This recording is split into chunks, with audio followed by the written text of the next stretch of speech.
Biroda, qarzdorlarni qiynamang. Haqqoniy ravishda agar ular muhtoj bo'lsa, chiroyli holatda birodar, sen agar bera olmayotgan bo'lsang, qiyomatda so'ramayman. Shunday o'rtoqgarchilik bir duo qilib qo'ysang bo'ldi deng. Undan so'ramasdan qiyomatga qoldirib uni, qiyomatda ahvolini tang holatga keltirib qo'ymang.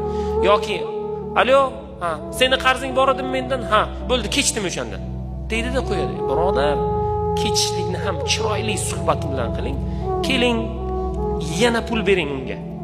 Sen muhtojsan deng. Yana shuncha bering. Va bunisi ham oldingisi ham qarz emas, senga ehson deng. Nega? Nega deysizmi? Birodar, siz gunoh qilyapsiz. To'g'rimi? Sizni namozdan qarzingiz bor, ro'zadan qarzingiz bor. Allohni